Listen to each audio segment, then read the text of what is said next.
Hi hello welcome to post 360. నేను మీ మురళీ రాపల్లి.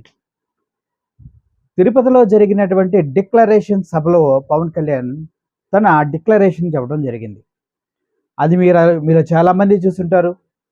చూసి ఏ లాంగ్వేజో అర్థం కాక కన్ఫ్యూజ్ అయి ఉంటారు. అది మల్టీ లాంగ్వేజ్ సినిమా. అది ఒకటి తెలుగు, తమిళ్, హిందీ, ఇంకా ఇంగ్లీష్, ఇలా మిక్స్డ్ లాంగ్వేజ్తో ఆ మీటింగ్ అనేది అద్భుతంగా జరగడం అనేది జరిగింది.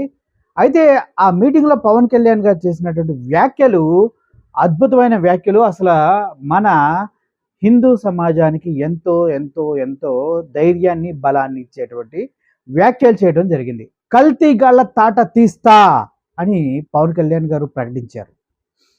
గతంలో కూడా బట్టలు ఇప్పేసి కొడతా అన్నారు. తాట తీస్తా అని ఇంతకుముందు కూడా చాలాసార్లు చెప్పారు. 30,000 మందిని నేను వెనక్కి తీసుకొస్తా అన్నారు. సుగాలి ప్రీతి కేసు నేను మొట్టమొదటి సంతకం దానిపైన పెట్టి వచ్చిన 10 నుంచి 15 రోజుల్లో సుగాలి ప్రీతి కేసుని క్లియర్ చేస్తా అని చెప్పారు. మేము కూడా ఇవన్నీ నమ్మాం.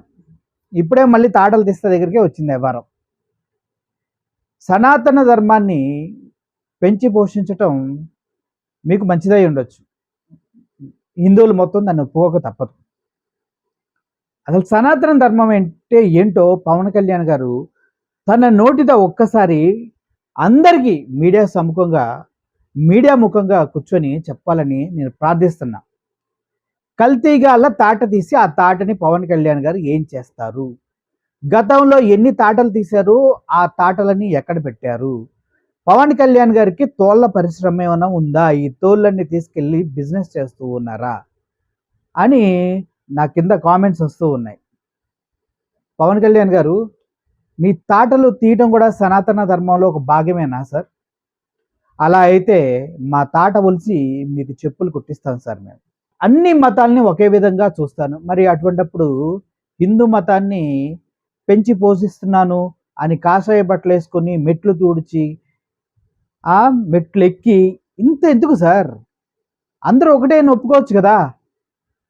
హిందువులు, ముస్లింలు, క్రిస్టియన్స్ అంతా ఒకటే, మనుషులమే, మాది మనిషి మతం, మానవత్వం మాది అని ప్రకటించవచ్చు కదా. చాలా గొప్పగా ఉండేది. చెగువీర భావజాలాలాగా ఉండేది. ఒకవైపు చెగువీరాని మోసినట్టుండేది, భగత్ సింగ్ని వెంటేసుకున్నట్టుండేది, వీరులా కనిపించేవాడు. తాటలు తీయటం అంత ఈజీ సార్ మీకు. ఎన్ని తాటలు తీశారు ఇప్పుడు దాకా? చెప్పిన వాటిలో ఒక్క పని కూడా చేయలేదు సార్ మీ గవర్నమెంట్. సూపర్ 6 గురించి మాట్లాడండి. వాలంటీర్స్ని ఎందుకు తీసేశారో చెప్పండి. వాళ్ళకి ఎందుకు 10,000 ఇస్తాయని ఆశ పెట్టారో చెప్పండి. వీటన్నిటి గురించి మాట్లాడకుండా ఎవడో ఎక్కడో పక్క స్టేట్లో సనాతన ధర్మం గురించి వాడి మాట్లాడితే వాడి సోది తీసుకొచ్చి మా ముందు ఎందుకు చెప్తారు సార్? స్టాలిన్ మాట్లాడిన మాటలు మాకెందుకు? రాహుల్ గాంధీ మాట్లాడిన మాటలు మాకెందుకు? మాకు కావాల్సిందేంటి? మీరు చెప్పింది చెయ్యండి. అది చేయకపోగా ఈ తాటలు తీస్తా అని మాకు వార్నింగ్లు ఒకటి. సార్, తాటలు తీస్తారు, ఒకవేళ నెయ్యిలో కల్తీ జరగలేదు, కల్తీ జరిగిన నెయ్యి లడ్డూల్లో ఓడలేదు అని తీర్పు వస్తే మీ తాటలు మీరు తీసుకుంటారు? ఇలా కూర్చొని కత్తి తీసుకొని చిన్నగా కోసుకుంటే మీ తాటలు మీరు తీసుకుంటారా ఏంటి? ఇప్పుడు ఎదుటివాడిని బెదిరించాడు, తాట తీస్తాం కల్తీదారుల్ని అన్నారు. కల్తీ జరగలేదని సుప్రీంకోర్టు తీర్పిచ్చింది అనుకోండి, మీ తాట మీరు తీసుకుంటాను కూడా చెప్పండి. మరి రాజకీయ సన్యాసం తీసుకుంటా అని చెప్పండి. అన్ని మతాల్ని గౌరవిస్తా, మరి సనాతన సాంప్రదాయాన్ని, సనాతన ధర్మాన్ని, ముస్లింలు ఎంత గౌరవంగా పాటిస్తారో వాళ్ళ ధర్మాన్ని మీకు చేత కాదు. ఎందుకు ఇలా బ్లేమ్ చేస్తున్నారు మా హిందువుని అందరినీ? మేము హ్యాపీగా ఉన్నాం. సనాతన ధర్మాన్ని పాటించుకుంటున్నామో పాటించుకోవట్లేదు, మనుషులుగా అయితే గర్వంగా బతుకుతున్నాం. మీ సనాతన ధర్మం అంటే ఏంటో మాకు చెప్పండి. మేము కర్రలు తీసుకొని రోడ్ల మీదకి రావాలా? ముస్లిమ్స్ని ఘోరంగా కొట్టి తరిమేయాలా? క్రిస్టియన్ చర్చిలు కూల్చేయాలా? లేకపోతే ఇటువంటి ఏమన్నా ఉంటే చెప్పండి. సనాతన ధర్మం ఎక్కడ దారి తప్పిందో చెప్పండి.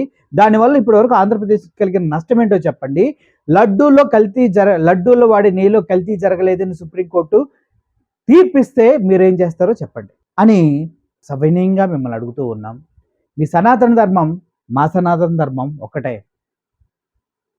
100 సంవత్సరాలు హ్యాపీగా బ్రతికి వెళ్ళిపోవటమే. మీరు స్థాపించే సనాతన ధర్మం ఒక 1000 సంవత్సరాలు, 1,00,000 సంవత్సరాలు ఉంటదేమో గానీ మీరుండరు. దానివల్ల మీకు ఎటువంటి ఉపయోగం కూడా ఉండదు. ఏది ఏమైనప్పటికీ ఈ తోళ్ళు పరిశ్రమ మాత్రం చాలా బాగా నడుస్తుంది సార్ మీది. మా తోళ్ళు కూడా మీకోసం సమర్పించడానికి సిద్ధంగా ఉన్నాము. రాబోయే కాలాల్లో తోలు పరిశ్రమ ఇంతెంతై ఒటిడింతై అన్నట్టుగా 3 పూలు 6 కాయలుగా ఫలించాలని మనసారా కోరుకుంటున్నాను. ఇప్పుడు రేపొద్దున సుప్రీంకోర్టులో సేమ్ కేస్ కల్తీ నెయ్యి లడ్డూల కేసు సుప్రీంకోర్టులోకి వెళ్తుంది. అక్కడ తీర్పు గనక ఫేవర్‌గా వస్తే ఏం చేస్తారో కూడా మీరు పత్రికా ముఖంగా, మీడియా ముఖంగా మాకు చెప్పాల్సిన అవసరం ఎంతైనా ఉంది. మీరు పెట్టే మీటింగ్‌లు, చెప్పే కథలు అన్నీ మేము వింటూనే ఉన్నాం కాబట్టి, దయచేసి ఇక పైన లడ్డూలో కల్తీ జరగలేదని సుప్రీంకోర్టు నుంచి తీర్పొస్తే మీరేం చేస్తారో మాకు చెప్పండి. Okay. Thank you. Thank you for watching this video. I am Murali signing off. Thank you so much.